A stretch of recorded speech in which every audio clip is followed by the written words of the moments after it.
Hi, everybody. Welcome to the Jimmy Dore Show. I'm here with Ron Placone and the miserable liberal, Steph Zamorano. Hi. I'm miserable. Howdy, howdy. Howdy, howdy. Well, Ed Schultz has died, and that was unexpected. We were actually in contact with him to get him booked on the show. We were, yes. We were trading emails back and forth. We were just about to nail down a date. Mm-hmm. I really like that guy. Me too. I really liked Ed Schultz. You know, what I really liked about him was that he told the truth, and to the point where he was willing to get fired for it. So if you know anything about Ed Schultz, he was very strong on the TPP. Comcast, he was strong against the TPP. Comcast wanted the TPP, so there was friction between him and MSNBC through that. Plus, he wanted to cover Bernie Sanders, and they wouldn't allow him. In fact, well, we're going to get to that point. Here's how MSNBC covered his death. We also want to take a moment now to mark the sudden passing of our former MSNBC colleague, Ed Schultz. Ed anchored The Ed Show on MSNBC from 2009 to 2015. He was a firebrand voice of the progressive left and the working class, starting each show with his signature phrase, "Let's get to work." He began his broadcasting career in 1982 as a sports First of all, Ed Schultz is one of those guys I can never picture as young, right? And then you see a picture of him young, you're like, holy crap. And even there, he didn't look that young, even though I think he's 8 years old in that picture. And so he still looked, he had the Keith Richards thing here. He was still looking, did you know he was actually a star quarterback? No. Yes. Really? In high school? In college. Oh, college. Yeah. That's Wow. huge. Okay. Yeah, I didn't know that until I started, until this. Mm-hmm. Commentator in North Dakota, later hosting a conservative political talk radio program, but rose to national prominence as a liberal radio talk show host. Our friend and colleague Ed Schultz was 64. So that's a very neutral obituary for him on MSNBC. Of course, what are they not mentioning? They're not mentioning why he was fired. They're not mentioning where he went to work after MSNBC, which was RT. Now, maybe MSNBC doesn't want to mention that because they feel it would tarnish them. Because here's one of their guys who had a show on their network for years, and then he leaves and goes to RT. So you guys were paying for a Putin puppet to be on your network? Maybe that's why. You know what I mean? I think that's a pretty good. Yeah, I think that's a pretty good guess. They kind of try to pretend it doesn't exist. So they're the ones pushing the propaganda that there's a communist or there's a now. They're not even communists anymore. That's the weird thing. We don't even hate their ideology because they're crappy crony capitalists, just like we are in the United States now, over in Russia. So we just don't like them because they're Russian. Or that I'm saying we. I'm saying the propaganda is that somehow they're our enemy. They're our enemy again, even though Barack Obama said that was the '80s foreign policy to Mitt Romney. Somehow they're right back being our Cold War enemy again. Mm-hmm. Yeah, we need a scapegoat, so let's brush the dust off this one. Yeah, which is exactly what happened. Exactly what happened.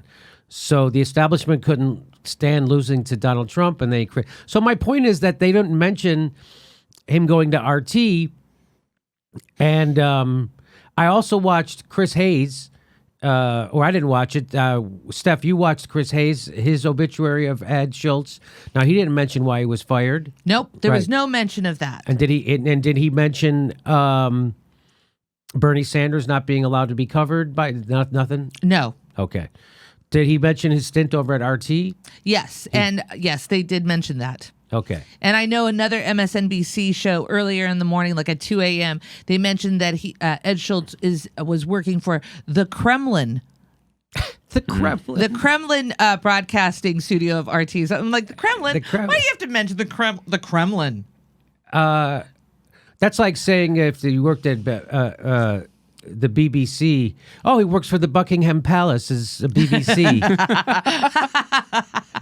It's the BBC. It's right in there. British Broadcasting Company, RT, Russian television. We know. You don't have to say Kremlin works for you work for Buckingham Palace. So you see how stupid that sounds? We work for the Comcast-backed MSNBC. Yeah. That's way better. Yeah. Who's the chairperson of Comcast? What's his house and what is it named? Anyway, so what they don't tell you, obviously, is why he got fired. And what they won't tell you is what he said about it. And here it is. And I want to make this very clear, and I hope your audience consumes this. There was more oversight and more direction given to me on content at MSNBC than there ever has been here at RT. And I think... So I know a lot of people, it's very popular to bash people who have shows on RT right now because the United States government and the establishment is engaged in a propaganda war against Russia right now. So we're doing that Cold War thing again. Like Ron said, we're dusting it off. And but the truth is, guys like Ed Schultz weren't allowed to tell his truth in America on corporate television in America, so we had to find another outlet, and he found RT, which a lot of great patriots are on there. Larry King has a show on RT. Ed Schultz has a show on RT.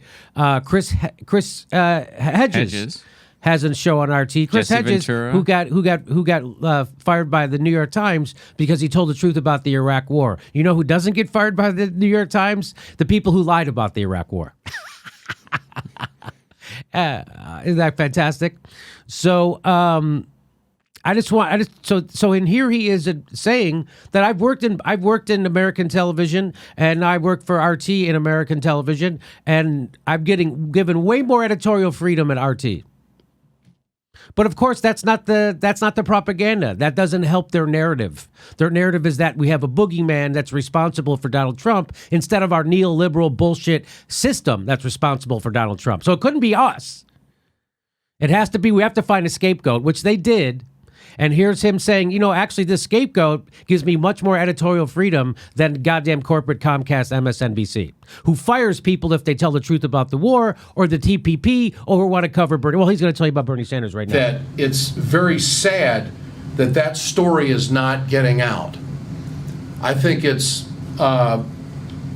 many times I was told what to lead with on MSNBC.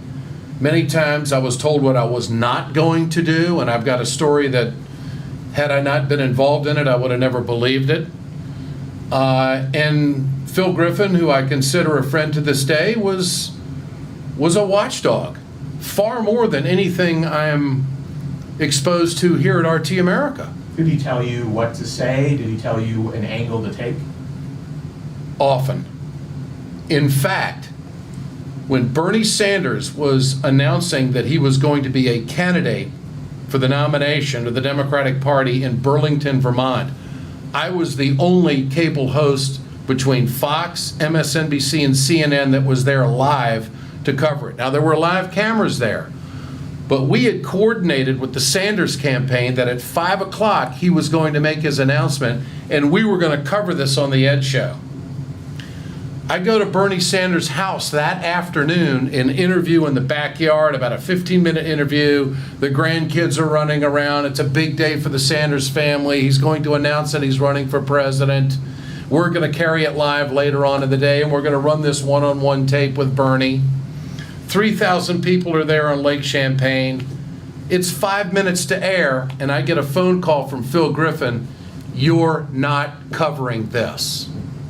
I said, Phil, Bernie Sanders is announcing he's running for president.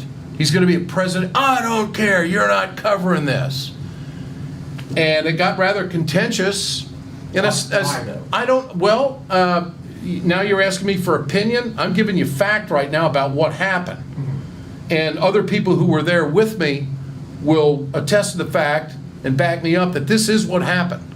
We were told that we had to cover something down in Texas that was totally meaningless, and another press conference in Baltimore, which was already had been in the news for a few days. We're covering Bernie Sanders live. We're coordinated with his campaign. And I'm told 5 minutes before, you're not covering Bernie Sanders. Now, let me give you the opinion. I think the Clintons were connected to Andy Lack, connected at the hip. I think that they didn't want anybody in their prime time or anywhere in their lineup supporting Bernie Sanders. I think that they were in the tank for Hillary Clinton, and I think it was managed, and 45 days later I was out at MSNBC.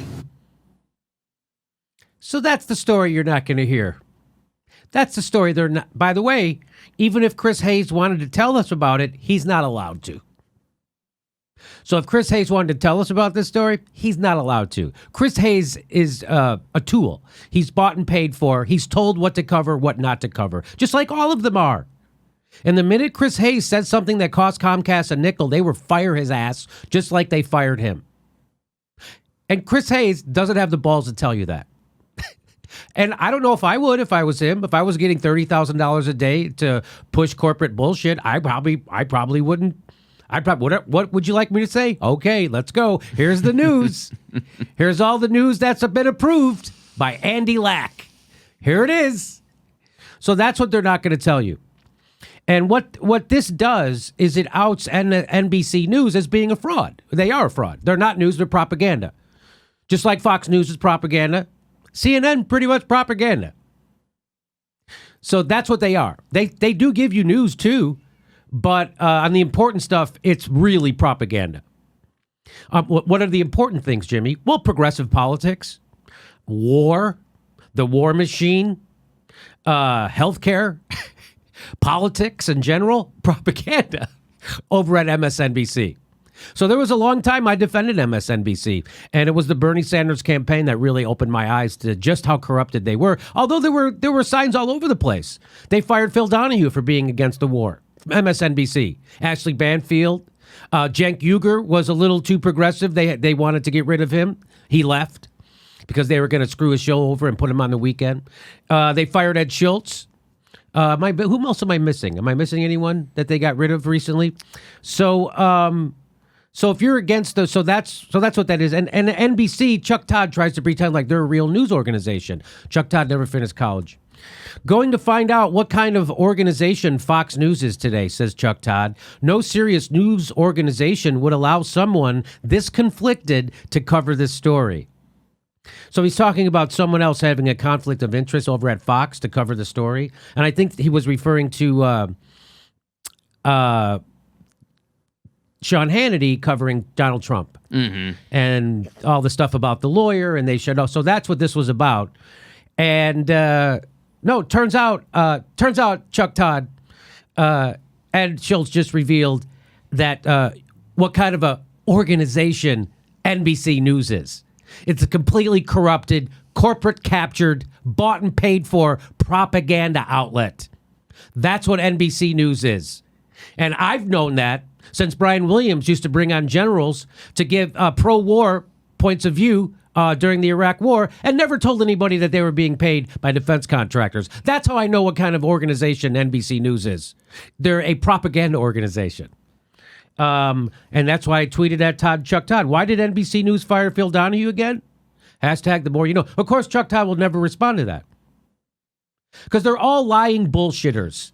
And even sometimes they don't even know that they are. That's how pathetic they are. Go ahead. I was going to say Chuck Todd didn't respond because he doesn't know the answer to your question. like I really don't. Yeah, I don't think he's not convinced about climate change yet. Right. Chuck Todd. And then someone else, the Broken Carpenter, chimed in. Chuck Todd seems to forget Chelsea Clinton's $600,000 entry-level job at NBC News, or Chris Cuomo covering Mario, and all the retired generals with consulting contracts. Yes, that is what Chuck Todd is forgetting. Also underneath, Chuck Todd hosting a party for Jennifer Palmieri before the primary, being the I guess that's okay, but So again, Chuck Todd and NBC and MSNBC, complete propaganda, and it doesn't take a smart person to see through it, because I see through it. Someone as dumb as me, this stuff comes sticks out like a sore thumb. Yeah, Chuck Todd is a B-rate actor doing a good job playing a news reporter. Yes. However often he's on. Yes. Jimmy, I know you wanted to know if another anchor was Melissa Harris Perry. Oh, they got rid of Melissa. And she left, remember? Because yes. she left, they were changing her airtime, but she also said that editorial freedom. Right. She was upset about that as well. Yes, that they got rid of Melissa Harris Perry, even though I had my problems with her too. Right. I had my problems with her and the way she covered Edward Snowden for sure, but she definitely was a little too progressive for MSNBC, which is why they got rid of her and replaced it was right at that. I could be wrong, but they're much more. So they got rid of a woman of color, and who did they replace her with? They brought in like 3 right wingers. Wasn't that right when they hired Greta Van Susteren? Remember they hired her? Yeah, well, and that was like part of their branding. Yeah, too. they were going right wing. Yeah, they were going far. They're getting rid of their lefties like Melissa Harris Perry, and we're going to go righty. And they hired. Oh my God, they hired the guy from that Trump used to always make fun of, Hugh Hewitt. They hired Greta Van Susteren. They hired another 3rd right winger. It wasn't anyway. I forget who it was, but it doesn't matter. It wasn't George Will, right? Hey, please make sure you subscribed, even if you think you are. You probably are. It only takes a second to check, and then click that bell to make sure you get a notice every time we drop a video. They won't tell you every time anyway, but it's the only thing we can do to fight back against the bastards. So please make sure you're subscribed and click that bell. And our next live show is July 15th in Chicago. And after that, July 27th in Burbank, California. Special guest on that show, Abby Martin. And if you could become a patron, that would be fantastic. We give you hours of bonus material every week. Thanks for your support.